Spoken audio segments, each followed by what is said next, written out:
Hello and welcome to Tell Me in Wrestling, a podcast that uses ignorance and humour to fill the gaps between everyday life and professional wrestling. If you are new to the podcast, we are going to discuss a topic in conversation, and I am going to be told how it works in the world of wrestling. I'm your chronically ignorant and chronically ill host, Phil, and I'm here with my tag team, I Wandered Lonely as a Cloud. Please let me introduce Carl. Hello. And Dan. Howdy doody. How are we? Good. Yeah, I'm good. Great start. Yeah. Good. Let's move on, shall we? Yeah, right, nice one. Actually, both how you both pause immediately. Great. Let's do the usual thing of me and Dan saying we're fine and then just ignoring everything to do with Carl's Let's not ask me. Yeah, it's fine. Yeah, I'm all right. I don't care. Yeah, I'm fine. We're a bit bit hungover. Yeah, likewise actually. But we'll persevere.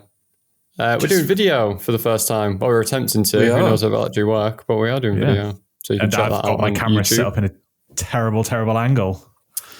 Yeah, your camera is low and looking up at you, and your head's cut off the screen, and Phil's is above him looking down at him, and he looks tiny in the screen. So, and I just look pretty bang on mine, I would say, overall. So, yeah. As you would normally look, the correct podcast or vodcast setup, whereas me, Do you think people are going to assume that I'm a teeny tiny human being? Maybe. That'll be. Now we can finally see you, and you talk about obviously I'm ill, and it's like, what is it? Is it a wasting disease? And it's just turning into a small shriveled. just as the episode goes on, I just get smaller and smaller in my chair. He's actually just a torso. He's got no lower body whatsoever. Oh, I mean, my legs don't work well enough for that to really. He's pretty much bang on anyways, yeah. Although I did go for a walk before the recording. I haven't been out for a while. How was that? Walked around for a bit. Couple of miles? It was good. Like I've worn all my leg supports and my comfortable Skechers shoes, which are. I mean, do you know what? It's comfort over style every time for me now. Like it's just ridiculous how much more comfortable, sensible shoes are. I can agree. Yeah, and also wearing sort of baggy, comfy. I've got baggy trousers on, jogging bottoms because I walked to the shops. But obviously, I've hurt my knee, so I feel a bit like you, where my knee's bandaged up, and I can only really walk for more than like 5 minutes, and then it starts to sort of twinge and hurt, and you're like, oh god. So. I feel you both need like Forrest Gump type of like leg braces. support. Yeah, you need like braces on. Who knows? Yeah, I've got a test. I've got a call next week to then hopefully get an MRI and find out exactly what's wrong with my knees or my knee. Jesus, that must be bad then. Yeah, I was going to say I didn't realize it was that bad. He's I think it's an ACL injury. So my dream. The dream of League Two third choice goalkeeper is diminishing. Do we think it's almost over? It is almost over. Yeah. So I'm going to see. Hopefully, this MRI will tell me what's going on. You would have to pass a medical as well. Yeah, if you exactly. I'm not going to. So this, unless you were like, look, I'm going to pay you to let me be on the team. Any money that they pay, I just immediately give them back. Can I overlook the fact that you're unfit? Can't play. Is it basically? Can I just not be picked? Sorry, for one game and sit in the stands, sit on the bench, yeah. And then I can turn around to you guys and go, "I did it." The dream, yeah, be like a charity sign-in, make a wish type thing. Screw John Cena. I want to be third choice for Leyton Orient. Right then. How are you, Carl? Oh yeah, how are you, Carl? Yeah, I'm fine. Nobody cares. Let's move on. You're all right. I'm all right. Yeah. How's your poem? Jolly good. My poem. Yeah. I've got a few poems today, given the subject matter. I've got my usual opener, or my new usual thing anyway, and then I've got one for later as well. We are blessed. Do you want to kick us off with your poem then? I can, yeah. So we're a bit late on the recording this week, but this was a relevant subject matter when I wrote it. Okay. You ready? Yeah. Ooh. All right. Let's talk about the jewel in the crown, an event so sickening it would make Hitler frown. The WWE accept dodgy money from a bloodthirsty regime with who they're very chummy. The star of the show fought Roman in a clash, and fucking hell, Logan Paul, you can do a decent frog splash. This guy came in with limited training, and he's made half a roster look like they're failing. LP looks amazing. What a bloody hunk. He does a flawless buckshot, unlike CM Punk. Before too long, fans will be requesting Logan Paul to be champ. But for now, it's Tell Me in Wrestling. Very good. Thank you. Do you want to break any of that down, Dan, for Phil? Yeah, we could go through that. So, yeah, last week was the... I was about to say Clash at the Castle then, but it's not Clash at the Castle. Crown Jewel. Crown Jewel, which is the... we discussed WWE's relationship with the Saudis on the sports washing episode. Yeah. Mm-hmm. So, yeah, this is their... one of 4 a year, I think it is, or something like that. That's what the agreement is. Something like that, yeah, I think it is. Yeah. It's 1 a quarter, isn't it? Yeah, and the show's kind of like the original ones sort of lived in this weird universe where there was no real sort of storylines, and this still kind of does. They kind of like, they want big celebrities in there. I was reading once that they brought in a Japanese wrestler for one of the first or the second show, and he wrestled the show because they were the guys from Saudi were adamant they wanted Yokozuna. Yokozuna had been dead for 20 years. So they just pulled in another fat Japanese guy. And Yokozuna wasn't even Japanese. And Yokozuna wasn't even Japanese, Samoan. But yeah, they just pulled in a lad who looked a bit like him. Yeah. Really? Yeah, from Noah, I think it was, or All Japan Wrestling in Japan, obviously. So at least this guy was actually Japanese. But yeah, it's just they have weird things like that. They had Shawn Michaels come out of retirement, and it's part of the Saudis, as we discussed on a previous episode, the sports washing. And yeah, this one had Logan Paul. It is Logan Paul, isn't it? Yeah, Logan Paul. Yeah, the Jake YouTuber. Paul's the boxing brother. Yeah. Yeah. So, but Phil, fuck me, Logan Paul is good at wrestling. It's insane how good he is. This is his third match in wrestling. Second or third, yeah. Yeah, because he had a match at WrestleMania in a tag team with The Miz. Then he had a feud in inverted commas, like a one-match feud with The Miz. And then somehow, I think he lost both of those matches, and then somehow was elevated to being the number one contender for the championship from Roman Reigns. And they kind of like built him up to being a legitimate competitor. But yeah, it's one of those ones where it just lives in isolation, that he was there.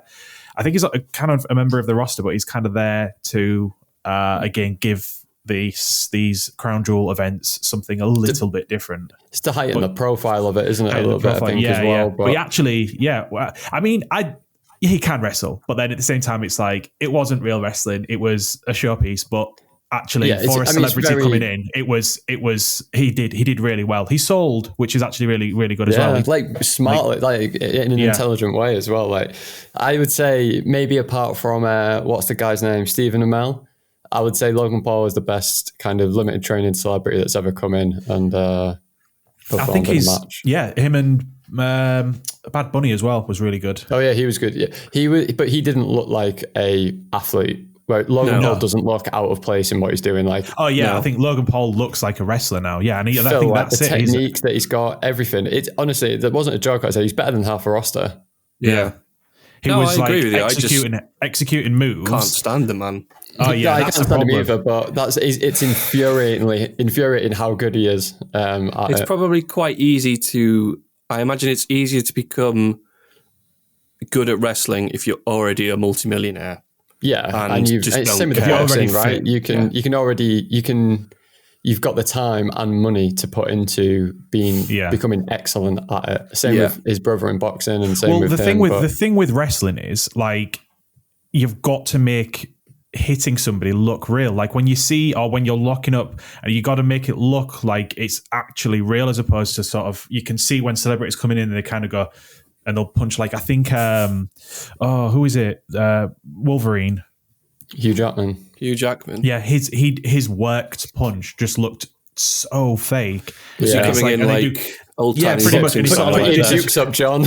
Yeah, it was very much, there was a thing like as a kid, I don't know, Carl, if you used to get this as well, like wrestling used to be very much, it looked like they'd stomp the foot when they did the punch to make it look, and everyone as a kid used to be like, oh, it's fake, this is how they punch people, and they used to stamp the feet and like punch you, but like not nowhere near your face, and be like, that's wrestling.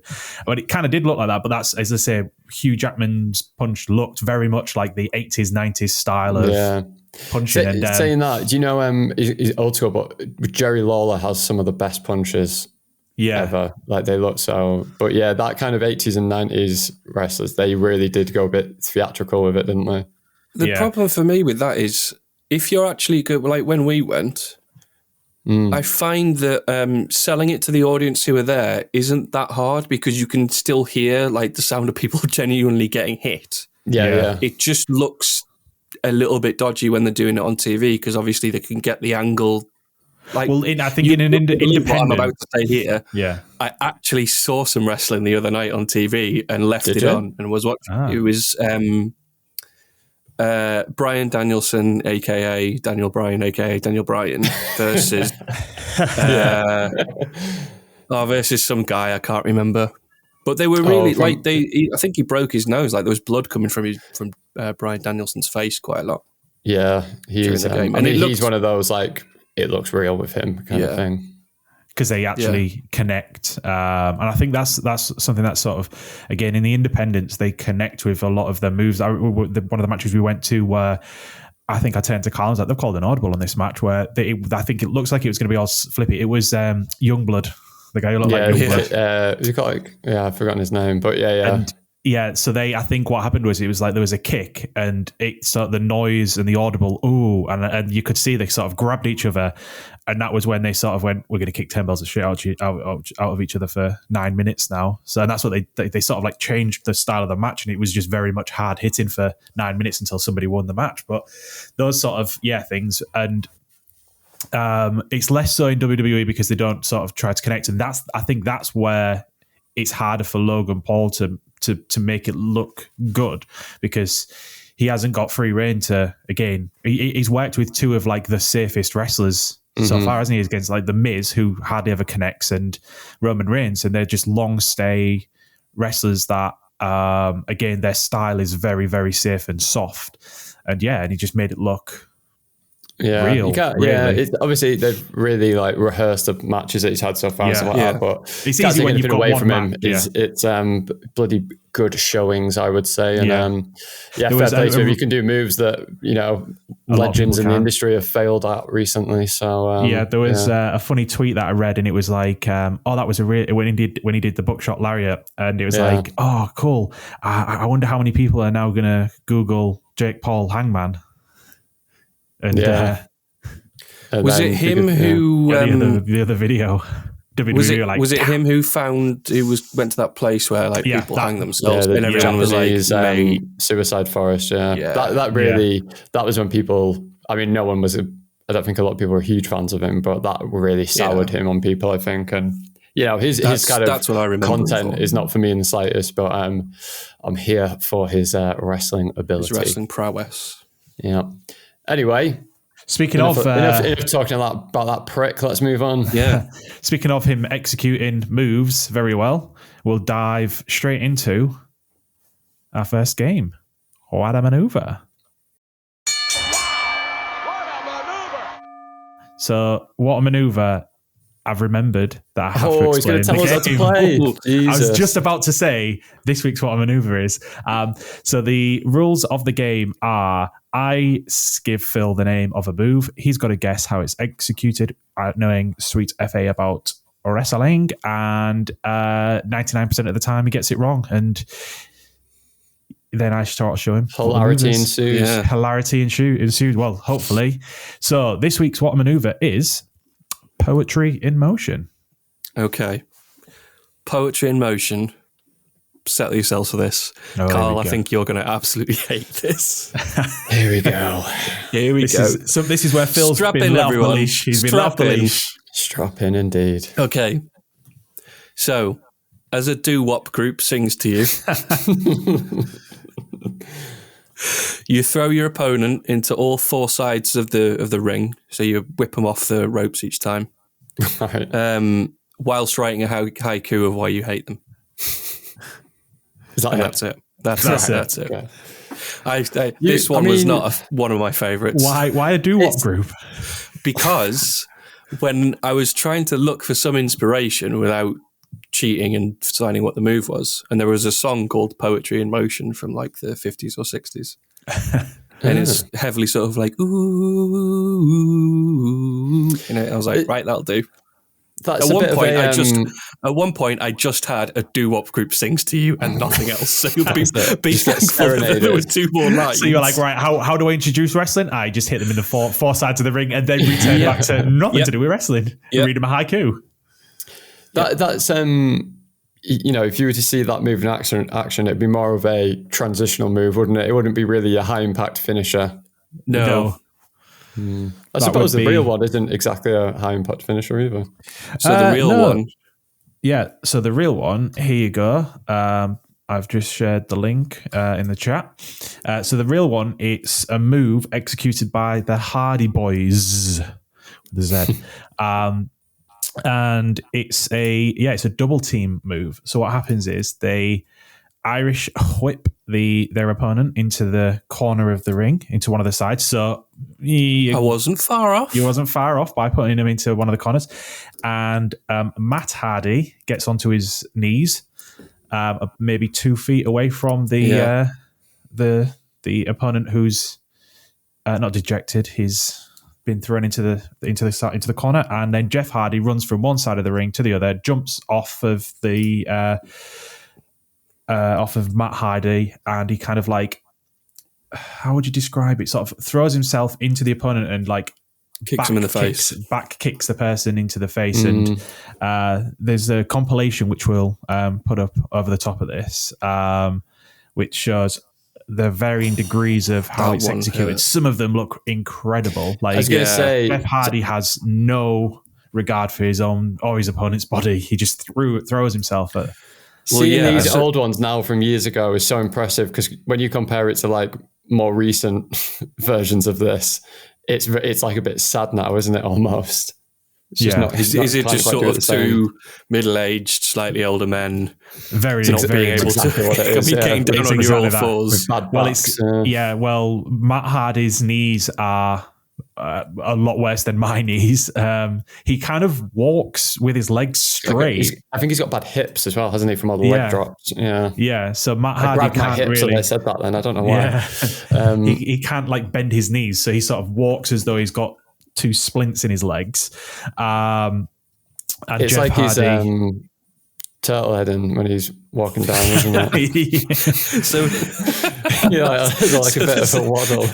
So when he walks around, people might wrongly assume that he's shit himself. Yeah. Either that guy's got bad hips or he's about to shit himself walking down to the ring. Pretty much. Or both. Oh, God. Yeah. The combination of the two would be horrible. Jeff Hardy's just he still executes a lot of his moves, but he is broken. Like this move now, he just throws himself at them, and the Swanton bomb, which we've discussed in the past as well. That move, he previously sort of like attempted to land and roll away from the opponent, and then sort of pop himself back up. Whereas now, when he executes it, he just sort of throws himself forward and lands flat on the opponent. He like lands in a bit of a lump now, doesn't he? Looks like he's been in a fucking car crash, bless him. Because it's just like, I've got nothing left. But so there you go. There's Poetry in Motion. What do you think to that, Phil? It looks like it hurts a lot more than maybe you'd anticipate to begin with, because I saw a few kicks connecting sort of around like your neck area, and I imagine that's probably one of the few places where you're just like, please don't hit me here. That could really fuck you up. If you crush someone's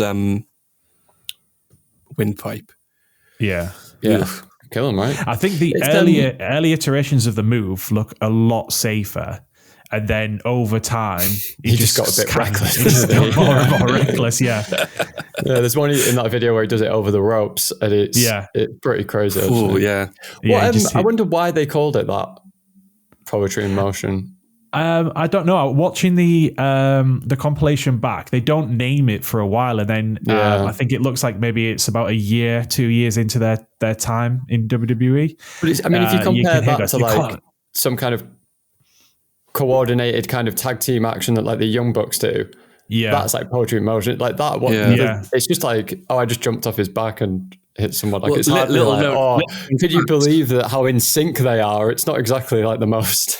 I think it's more like if you look at the early iterations of it, it's the way that he gets the air off of Matt Hardy's back, and then it's in slow motion. It's like poetry in motion. It is very much like slow motion, and then the impact, so he goes up, and then there's like this delay in impact. A lot of hang time, doesn't he? Yeah, and then obviously, as I say, as he's got a lot older, it is literally just, I'm just going to run, jump off my brother's back, and just throw myself at you. Whatever connects. Yeah, I was going to say that the Hardy Boys were the first doo-wop group, which is what it's called. They do what? I'm guessing that's what they're doing in the background, aren't they? They're just going doo up, shoot da doo up, collision.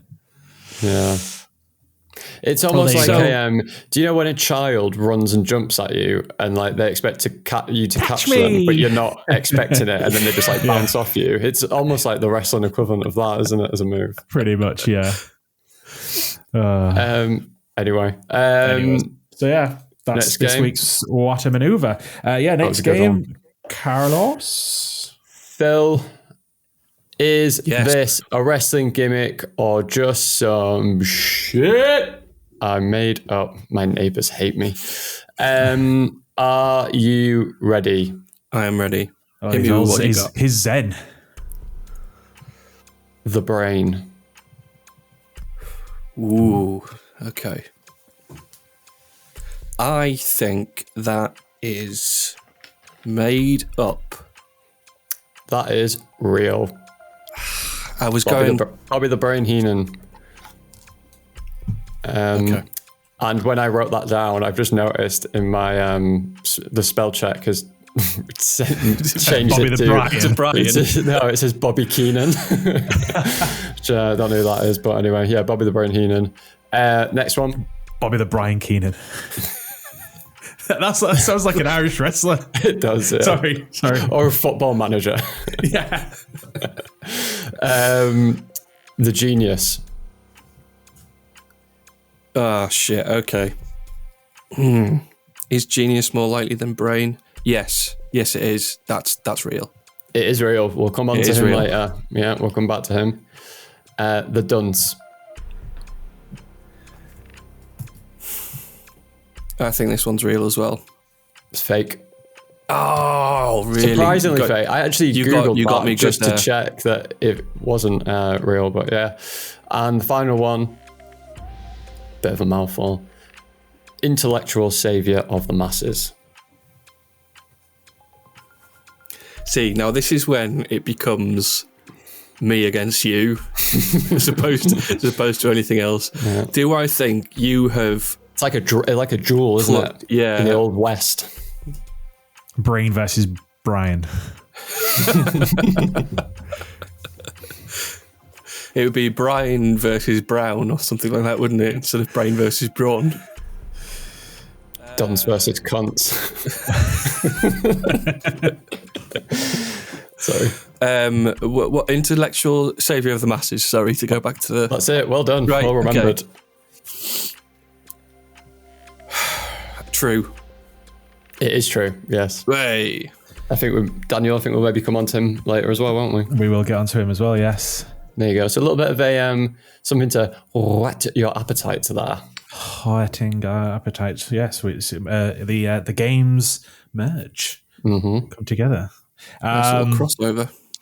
Well, my next game doesn't cross over at all. It was a very much how can I come up with something really quick? So yeah, this is Show Me the Money. Show me the money. Here comes the money. Here we go. Money talk. Here comes the money. Dollar, dollar. Okay, so the world of wrestling is obsessed with money, from ironclad contracts to billion-dollar princesses, with Money in the Bank ladder matches and casino battle royales. as the $1 Million Man says, everyone's got a price. So this week, I want you to tell me how much is a Tiffany Stratton and Wendy Chu autographed chair from NXT 2.0 steel chair match with multiple inscriptions on WWE auction.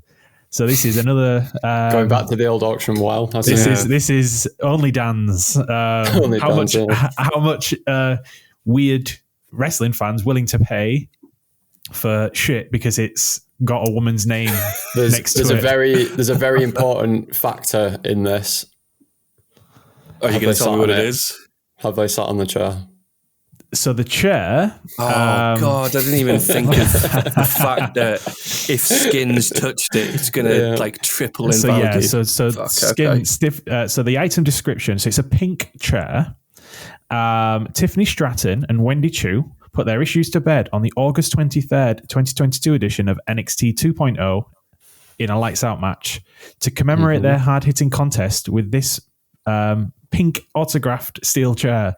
It's signed by both competitors with Toodles, #Buff Barbie, and #Chew Crew inscriptions, along with the match type and date that cements these women's efforts in NXT history. So actually, this chair wasn't even used. They've just grabbed a pink chair.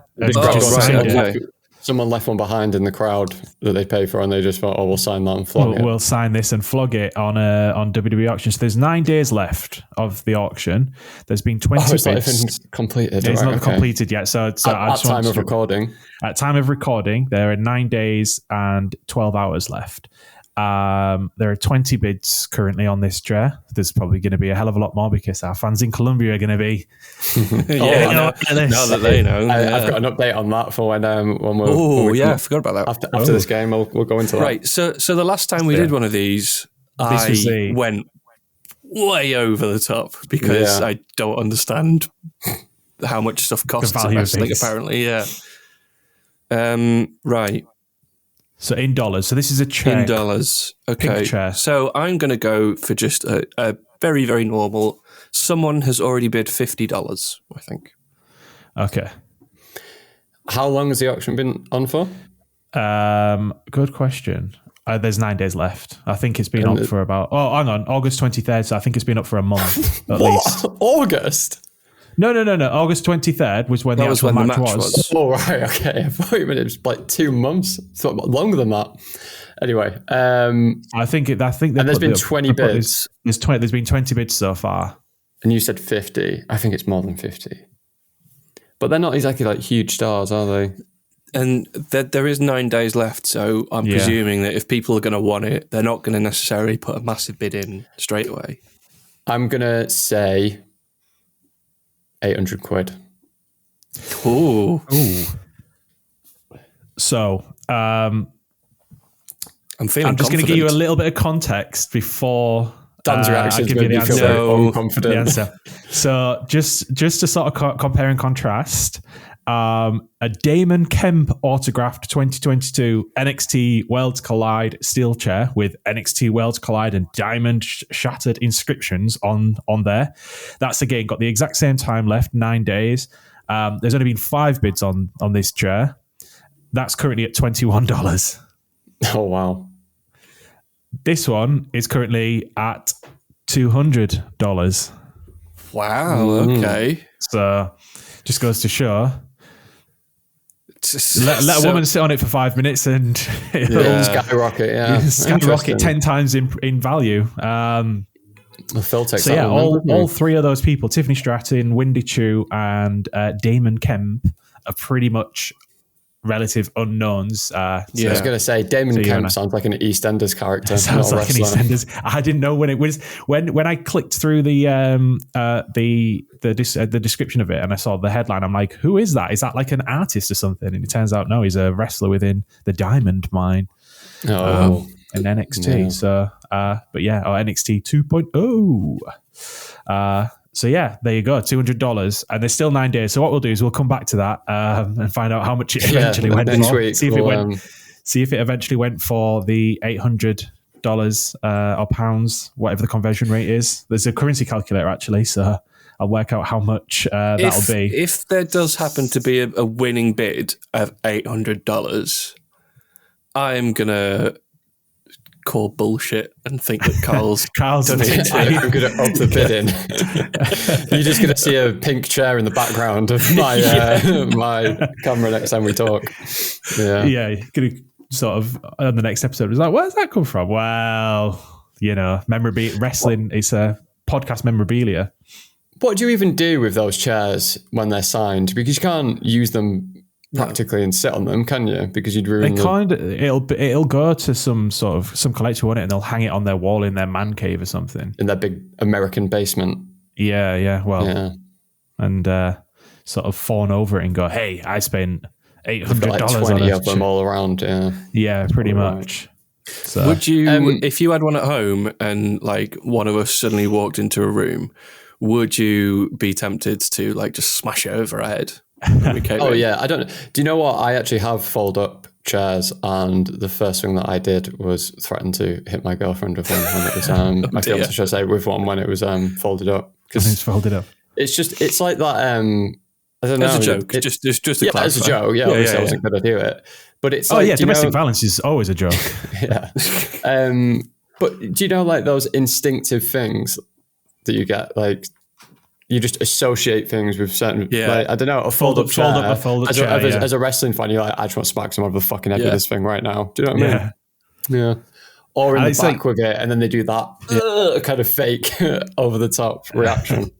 I saw in IKEA, and it wasn't actually a kendo stick, but it looked like one, and I was just like, why the hell is a wrestling? And it's like, oh yeah, these are, and it was actually it was like a planter to sort of grow ivy up of, and I'm like, I just wanted to pick that up and smack people with it. Yeah, you wanted to like chug a beer and do a Sandman entrance. Like, do you want a little update on the old Colombian charts? Yes. Do we? Of course we do. We need a little. Yeah. Do you both remember the category and the number from last week? Was it just purely sports or sorry, wrestling? It was wrestling within Colombia. We were 27th? 26. It's just sports wrestling in Colombia. This week we are 24. Oh, baby. Come on, climbing those charts. So who are we above? I don't know. I haven't looked that much into it. I was just wondering if we could just start a friendly rivalry with them. That's all. Let's just start with like the top. I don't know. I mean, the problem is that every wrestler has a fucking podcast, so it's the entire wrestling fan has a podcast as well. Yeah, so it's like it's an impossible challenge, isn't it? But listen, we've found our little niche in Colombia, so we're going to keep growing there. That's our weekly update from Colombia. What's next? Oh yeah, this is. Have we got a new game? New game. A new game. We need a new game. So we've got a new game. It's called John Wiki. I have started on John Cena's Wikipedia page and then fallen down the rabbit hole of wrestling and Wikipedia. And I've picked out certain facts, clues, whatever, about either a wrestler or anything to do with wrestling. And these two have to try and guess who, what, where. So it's not even just a person, it could be anything. Could be absolutely anything. Okay. Is it wrestling related though? It is wrestling related, yeah. All right, okay.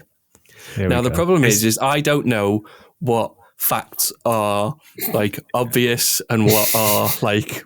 I think that's the beauty of this game. It can be great, and we could be here for like an hour, or it could be chaotic, and you could just be like, his name is John C. I think one of you will get it.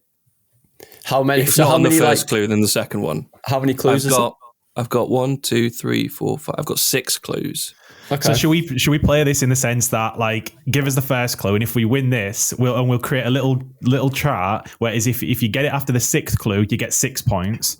So if you get it after the first clue, you get 6 points, and then diminishing. I won't necessarily have 6 clues for every single time we do this. Oh, okay. Because I've kind of gone a little bit further ahead and then done another one based off this one, and there wasn't too much information that I could find on the next one. Right, let's go then. Give us it. Okay. So, I won the 2012 Slammy Award for Best Insult. Best insult 2000. That's a good. Should we say God, like one this is guess gonna be per round, so hard. it's not just going to be... Let's just try and guess, and then Okay. 2012. 2012 best insult. I think there are definitely going to be at least 3 things that I've written down that are going to give it away. Okay, interesting. Dan, do you want to guess first? Yeah. Okay. I'm gonna go with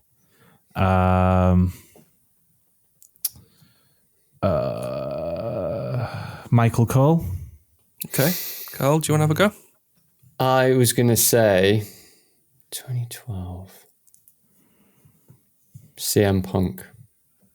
Incorrect for both of you, I'm afraid. Okay. That, to be honest, that's all I wanted from this game, is to be able to Just to be right. to fox you You're with wrong. just one. Okay. Okay. This is good. I like this. Yeah. I appeared as moral support with Bobby Lashley when Rich Sign Guy Achberger, not sure how you pronounce that last name, was on Deal or No Deal. Okay. Oh, Say I'm that enjoying again. the power that's coming. Say with that this. again. Moral I Moral support. support appeared for Bobby moral Lashley. support with Bobby Lashley. So I turned up to help Rich Achberger Okay. when he was on Deal or No Deal. And there's no year with that one. That's just could be. Yeah. Couldn't find a Okay. year. Just said when he was I'll on. have a guess. Go on. Go on, Dan. You go first. Jerry Lawler.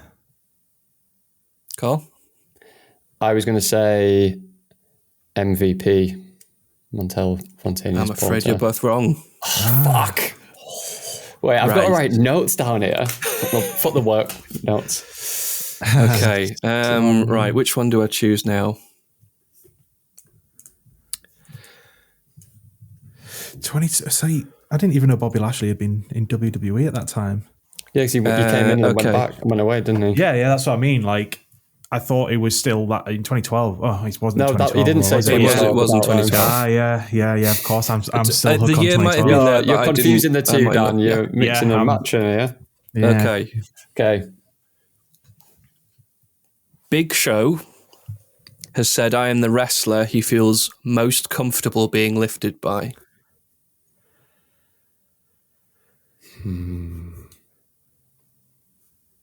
And I was quite impressed when I saw the difference in size between these. I mean, everyone's different in size to Big Show, Yeah. I assume. Oh, so it's got to be someone. Oh, this is good. I like it. Oh. Well, I think I've... It's I've definitely kind not of- Jerry Lawler. I've definitely... Oh, Michael Cole. Best insult. Best okay. insult is the one that's throwing me. That's because obviously it's got to be some. No, I'm just gonna throw a name out there. I know it's not right because it's the on. lifting thing is Cesaro, but it won't be the best insult. Yeah, you see, I was thinking that as well, actually. But then best insult, I wasn't sure. And 2012, that seems because that's like It was what, 10 definitely. years ago? Yeah, I think it was definitely in there at 2012. So Wasn't it? I'm gonna go with best insult again now, but Big Show being okay listed by. That wouldn't be Angle. Kane. Incorrect for both of you again. Fuck. Okay. Right. I think one of these next 3 is definitely going to give it away. Okay. Right, I'll go for this one. I support Tottenham Hotspur FC.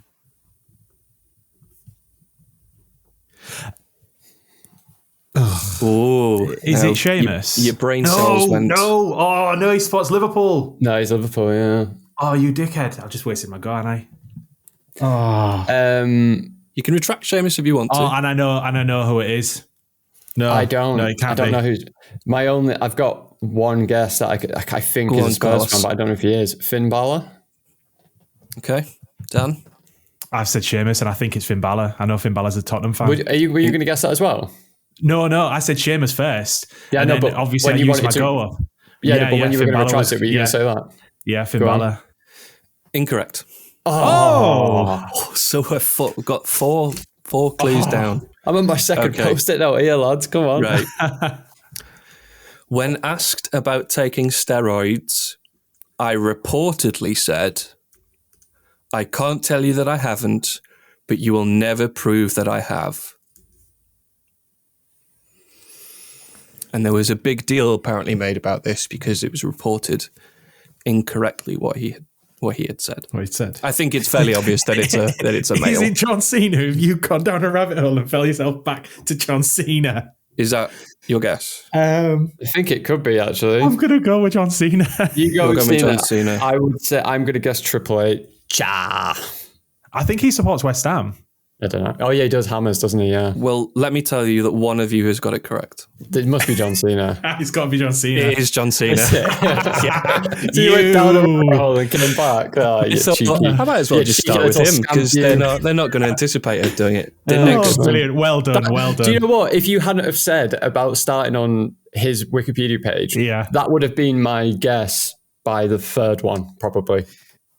oh Do you right, reckon? so I Yeah. threw you Yeah. off the scent a bit. That's good. Yeah, Yeah. 100%. The 'cause the last clue was going to be I have granted a world record 650 Oh, plus yeah, wishes yeah, to we the got Make-A-Wish that, yeah. Foundation. Yeah. that's good. Well which done, Dan. That was Cropped good. up, like that cropped up in other news circles for me. Yeah, And he's the boat. I'm so impressed by his charity work because apparently no one else has done more than like 200. Yeah, I think the next one is maybe Bieber. I think he's done quite a few, but nowhere near anyone's done anywhere nowhere near near. him. No Yeah. one, yeah.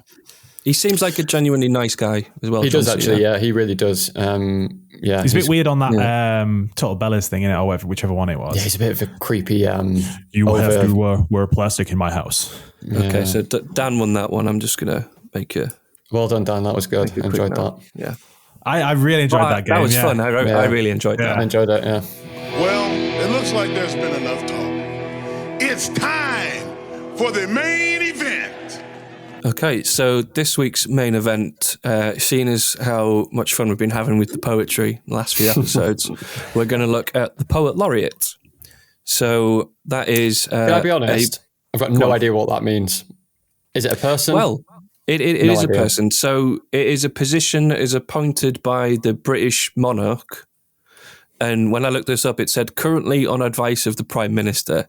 I sincerely hope that Liz Truss didn't have anything to do with appointing anyone. Oh, because Boris, yeah. who the fuck knows what she could have put in charge. The first ever one was in 1668. Bloody I didn't hell. realise it'd been around for that long. And in 2015, it became an honorary title where basically the poet can decide when they write and when they don't. They're expected to write if there's a big event. So like when the Queen died, the current Poet Laureate, who's called, let me have a look, Simon Armitage, he will have written a poem for that. It's just, I guess much do they get? poetry's, how much do they get? How much they get paid? Yeah. So it's something like $5,000 a year. Oh right. Like they really don't get that much so money. it is literally like an honorary title. But Then. Yeah. they also get something else, and I want you to try and guess what this is. So, Hand job from the king every year.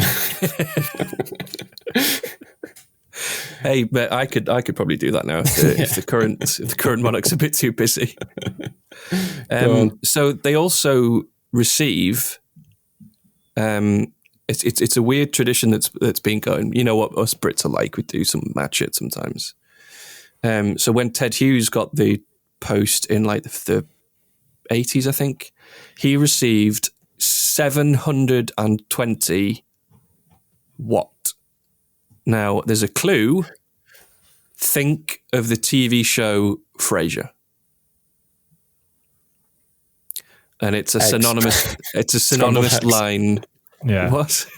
Scrambled eggs. You're kind of on the right line with food and drink. I know the answer. Go on. It's anyways. barley. Go yeah. on. It's bottles of sherry. Yeah. Why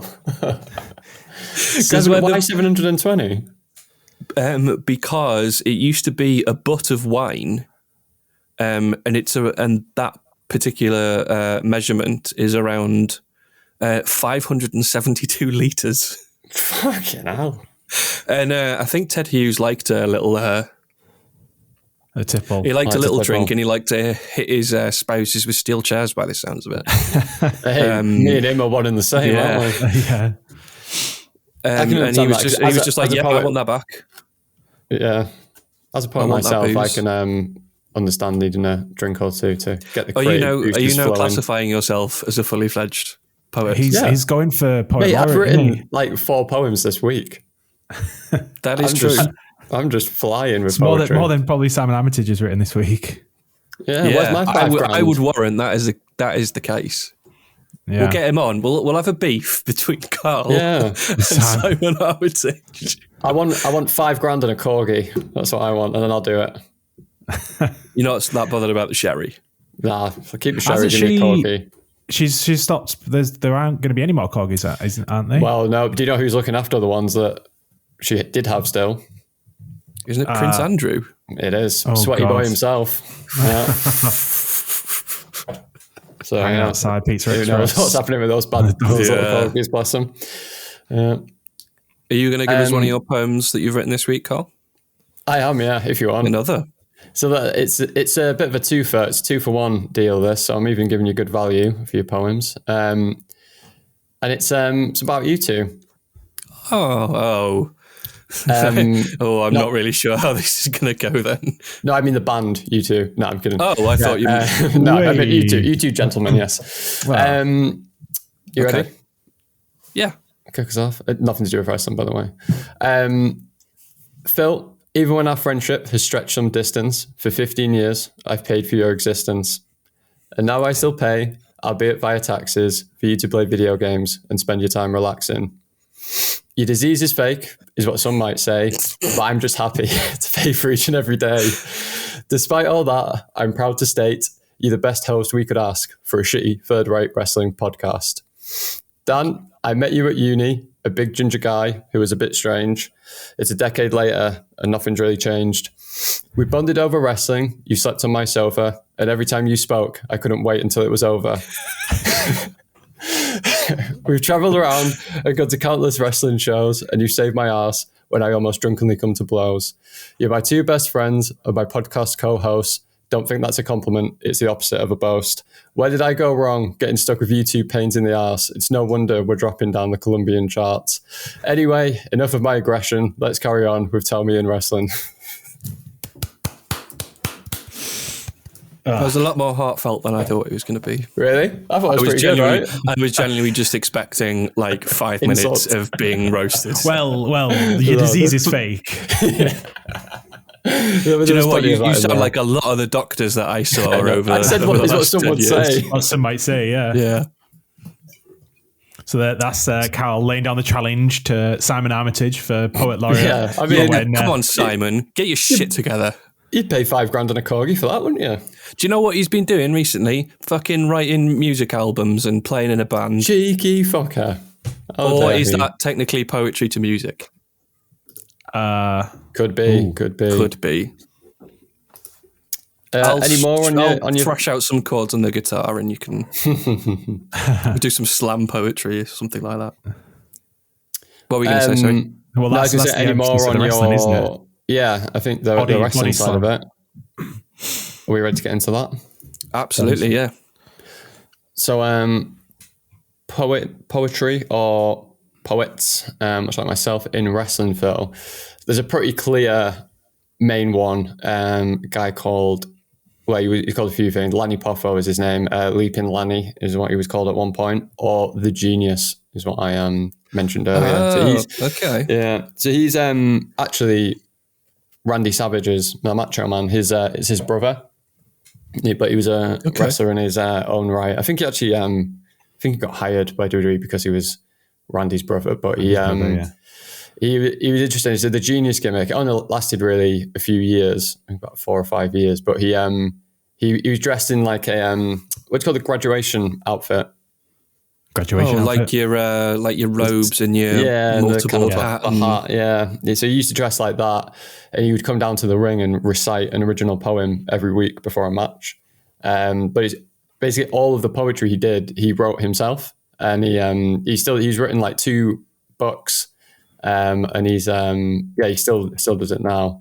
He wrote one like when His brother went into the Hall of Fame. He wrote him a poem then, and he's very good. He takes it very seriously. I've got a video if you want to watch an example of his poetry, and we can give it a watch yes, now. please. Yeah. That'd be good. So this is early 90s, him doing a little promo piece. I am the genius, Lanny Poffo. That means an awful lot. Not only can I prove I am, but you can't prove I'm not. I speak 11 languages. Escuchen, por favor.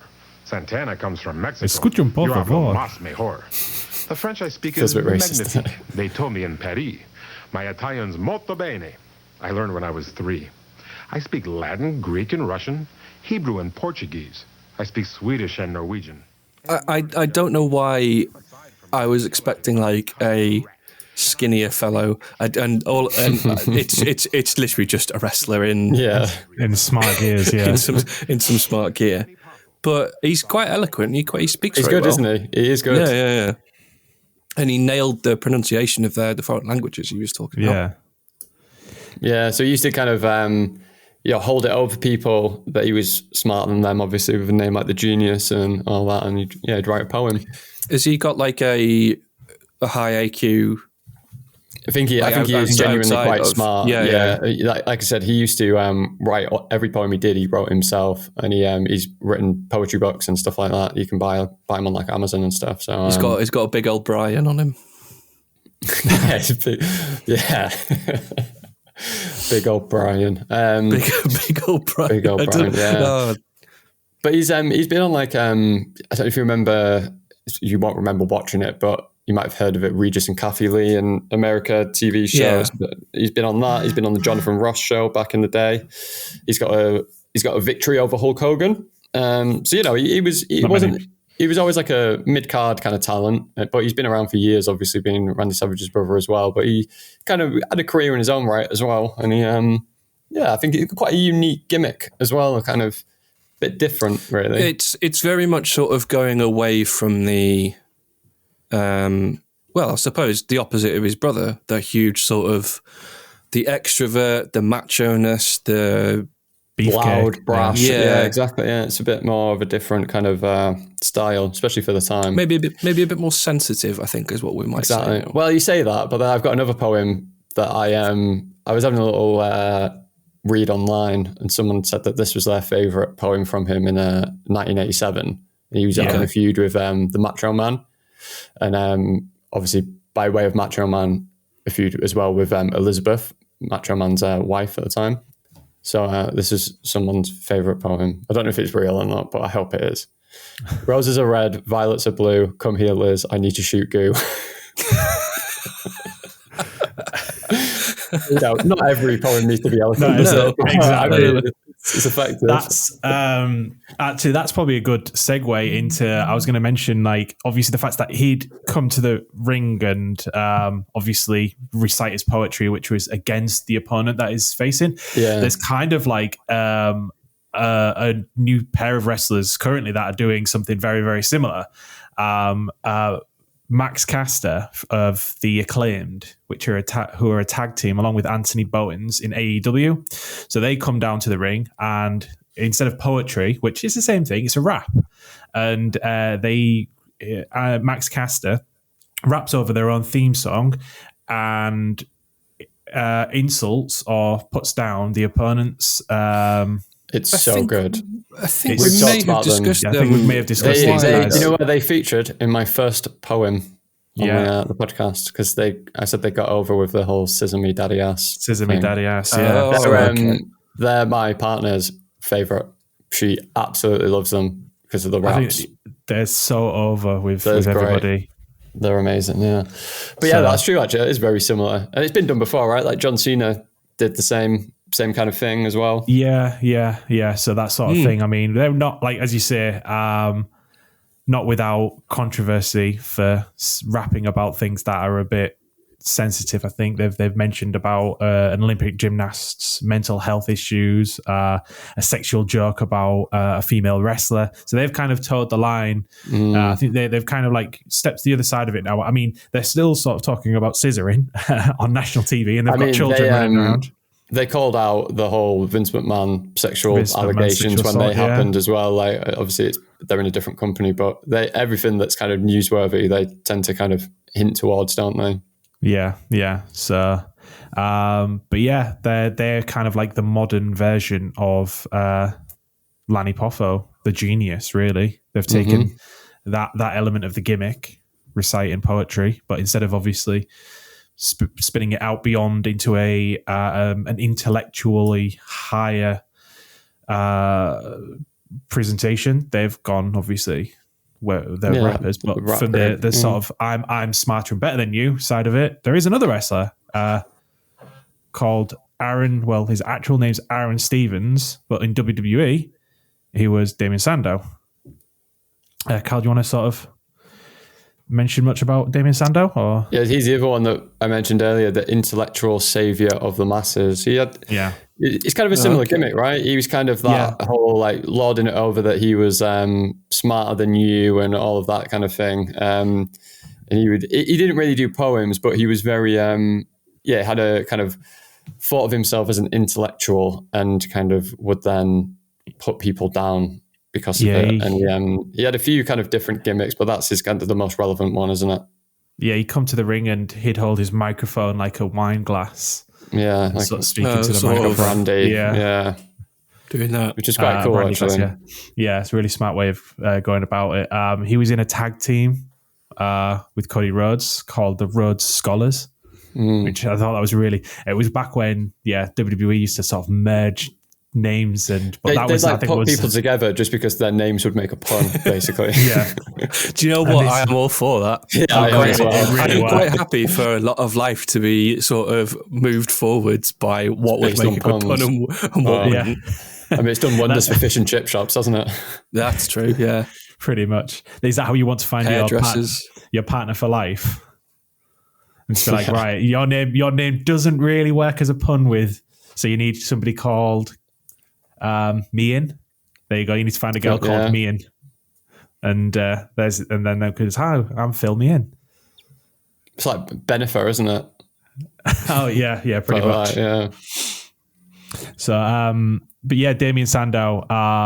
As I say, his whole he wore robes to the ring, and again, intellectual. It's almost like a bit of a smoker's jacket type of robe, wasn't it? That he had, sort of like something you would maybe expect to see in a gentleman's club, that kind of thing. Yeah, exactly. Yeah. You'd have like drink your brandy and as well.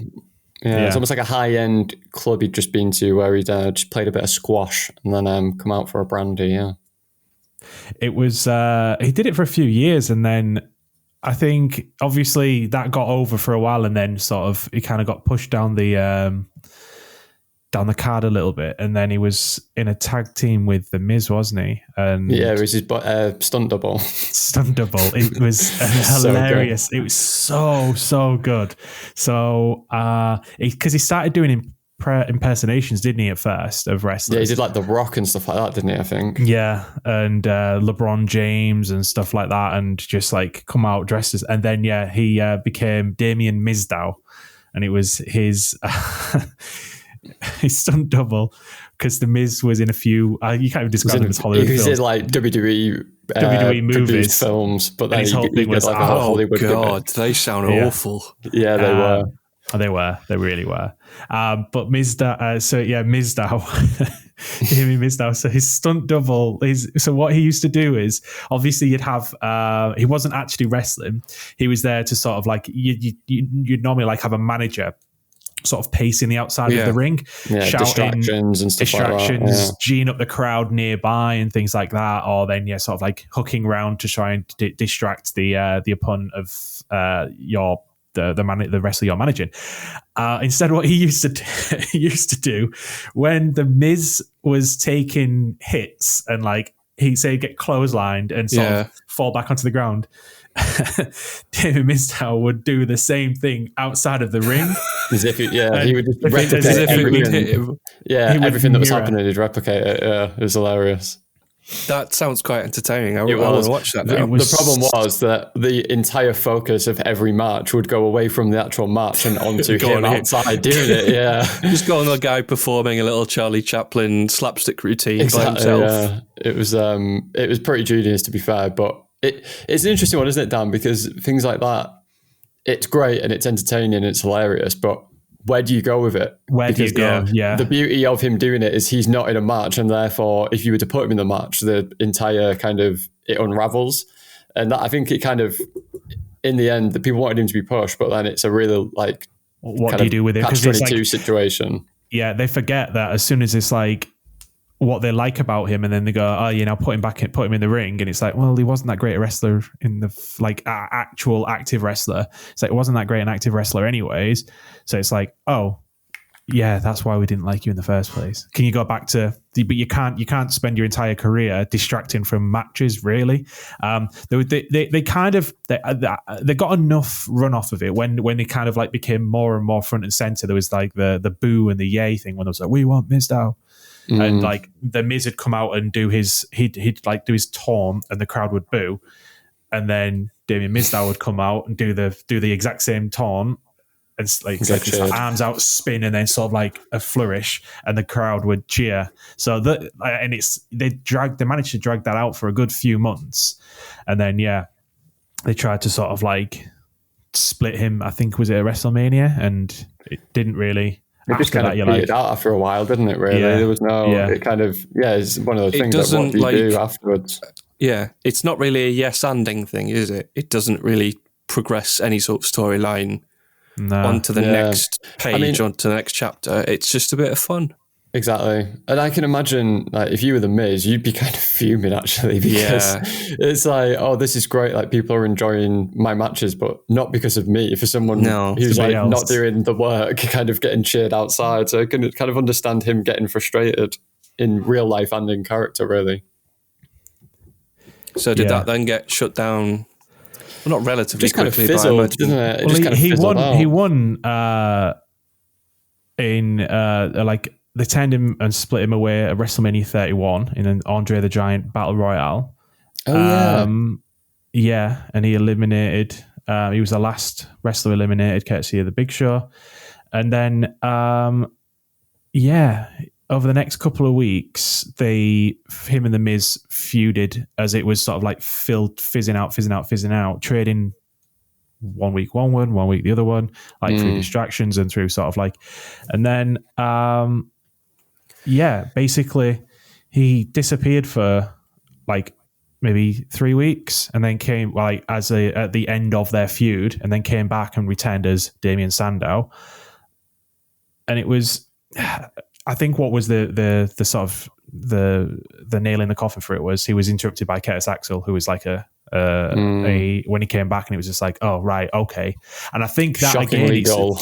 Yeah, shockingly dull, like an enthusiasm vacuum. And it was one of those ones where you're kind of like, oh, all right, okay, he's back, and everyone was like, yeah. And then you go, oh, right, he's going to feud with this guy. Ah, right, so now we know where WWE have placed him on the card now as to, he's gone back to where he was before. Whereas he has got what's his next feud after The Miz? Oh, it's Curtis Axel. Oh, right, okay. Do you know what? It's almost impressive in the last, I would say, probably 15 years, how the WWE have failed repeatedly to catch lightning in a bottle.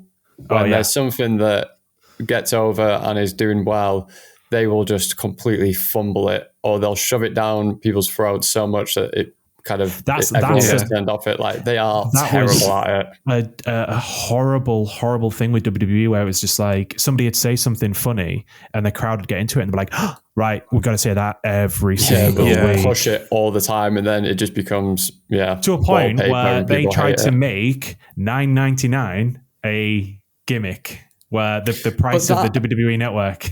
But that actually, because to give context for when they launched the network, it was kind of $9.99 monthly price, and they hammered it on every single show, like how much it was, and that became like almost like a bit of a meme. It was being said so much, and then it was kind of almost started to like break the fourth wall a little bit by carrying on with it, and then almost like they jumped the shark and went too far with it. And it's like it went completely full circle.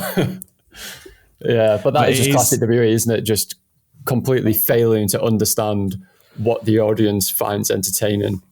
Yeah, because I think, onto the Damien Sandow thing again, just when he was interrupted by Curtis Axel. At the time, Curtis Axel was doing some weird Hulk Hogan parody. Oh, yeah, I forgot about mimicking that. thing. And then, so obviously Damien Sandow then started doing Macho Man Randy Savage to bring it all full circle again. So like Lanny Poffo. So yeah, and then they became the Meta Powers.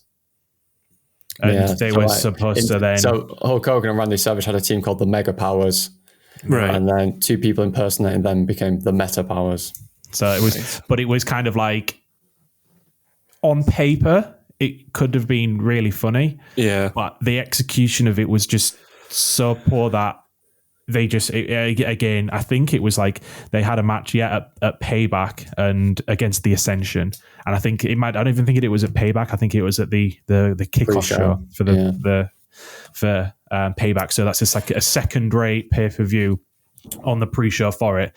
And it's like, right, okay, he was at a pinnacle, like had 80,000 fans chanting for him because he was doing this parody, and it's like, right, okay, let's stick with a parody thing. No, it doesn't really work, and it's just fell right the way down. How fickle wrestling fans and the WWE can be, eh? And you, fickle. 1 minute you're cock of the walk, the next you're fucking falling down the card. Would you say that it's like a successful gimmick? Because it doesn't sound like it's been done very often. Like incorporating something quite artsy. It's remembered like fondly, but like we said, it's got a ceiling on what you can do. You're quite limited as to what you can do. Yeah, but I think you can, you have people who can reinvent themselves and be successful. Like Chris Jericho, for example, has reinvented himself time and time again and been successful with it. I think sometimes you get people who have a bit of success, they try and reinvent themselves and then successful, but they just can't keep up the momentum of it, if that makes sense. And I think he's a perfect example of that. Just, and also, it's a lot to do with the internal kind of WWE machine at the time with Vince and stuff like that, I would imagine. So, yeah. Well, that's the problem with sort of like these gimmicks that have a shelf life, really. It's how long do you sort of leave it before the milk turns sour, so to speak? Yeah, exactly. And then trying to sort of, again, reheat it with something that's similar, same, but very, very different. And that's wrestling. I suppose the difficulty is if somebody has done it well once, you then run the risk of doing it again. Isn't it? Yeah. That's what they're extremely good at. Usually, and the wrestling business in general is good at it. Do you think we're all done? That bit? I've got a few more poetry and wrestling, right? I think that's it. Have you got some more bits about poetry for us? Four Yorkshiremen have been the Poet Laureate. Just thought I'd bring it up because we're all very nice from Yorkshire. Lovely. The current one, Simon Armitage is from Leeds, isn't Simon, yeah. Best mates. Yeah, I think he had a post there maybe at one point. Yeah. Do you remember, I'm not sure if this would have been on the same like national curriculum for you two as it was for me. Do you remember the poet Carol Ann Duffy? Yeah. Yeah. She's the first female, first Scottish and first openly gay Poet Laureate. Just thought I'd add that in when she was appointed in 2009. And I can't fucking stand her because her poetry ruined English for me at school. Once we were sat there analysing the same fucking poem for month after end, I was just like, no, I'm done. This is stupid. I don't like this.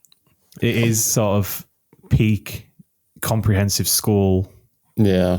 Where it's just like, you kind of like anyone else. I was like, nope, Carol Ann Duffy, here you go. Like, spend your curriculum. Sometimes things aren't that deep. Like, you don't need to go into them. Yeah. Why do you think she wrote this? Because she thought it was good. Yeah. Is that Nick? Will that do? Is that a good answer?